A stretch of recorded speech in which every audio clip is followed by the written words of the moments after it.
नमस्कार, मी मनस्रीच लाईफमध्ये तुमचं मनापासून स्वागत करते. तर हा आहे अनंत चतुर्दशीचा व्लॉग. मी माझ्या माहेरी गेली होती. ग्रीशूचं स्कूल होतं.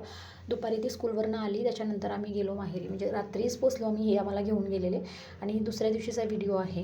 गणपती बाप्पा गेले तर सगळं डेकोरेशन वगैरे आम्ही काढलं आणि हे बेडवरचं सगळं आवरून घेतलं. त्याच्यानंतर मम्मी आणि पप्पा हॉस्पिटलला गेलेले, भाऊ त्यांना घेऊन गेलेला, त्याची तब्येत ठीक नव्हती त्याच्यामुळे. आणि हे घरातलं सगळं मी आणि राधिका आवरत होतो. इथे मुलांचं खेळणं पण चालू आहे. तर राधिका माझ्या भावाची बायको, तुम्हाला आता बऱ्याच वेळा बघून माहिती असेल तिला. आणि इथे बाळाची काहीतरी मस्ती चालू असते. असं करतो, दाखव बाळा. असा करतो लाईट, असा करतो. कसा करतो लाईट, दाखव. ए पिलू, लाईट कसा करतो बाळा, कसा कसा करतो दाखव पहिला.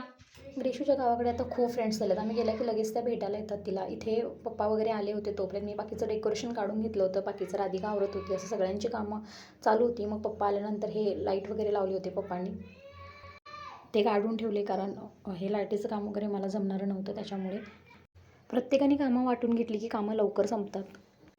त्याच्यानंतर दुपारी थोडं रेस्ट केला सगळी कामं झाल्यानंतर. आणि मग संध्याकाळी मी घराच्या पाठीमागे बघायला गेले परड्यामध्ये. तर इथे बघा, ही पानं मी तुम्हाला हळदीची दाखवली होती ना, वौशाला की माझ्या माहेरवरून दिलेत म्हणून, तर तीही झाडं आहेत.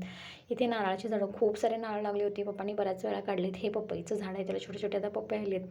केळीचं झाड आहे, औदुंबरचं झाड आहे परड्यामध्ये, लिंबूचं आहे. प्रत्येक छोटी मोठी झाडं सगळी आहेत परड्यामध्ये. नंतर पाऊस असल्यामुळे सगळीकडे तुम्हाला हिरवगार दिसत असेल.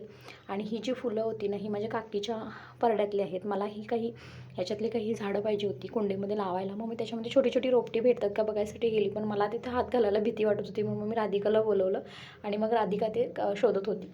तर ही इतकी छान फुलं आहेत ना, मला खूप आवडतात ही फुलं. तर ही फुलंसुद्धा मी तोडून घेतली होती. म्हटलं घेऊन जायचं तिकडे. आणि आम्ही काही काम करायला गेलो की ह्याला अगोदर यायचं असतं. तर हा आला होता बाळपण पाठीमागे, तर त्याला मीच घेतलं होतं, कारण तिला तो कामच करू देत नव्हता राधिकाला म्हणून.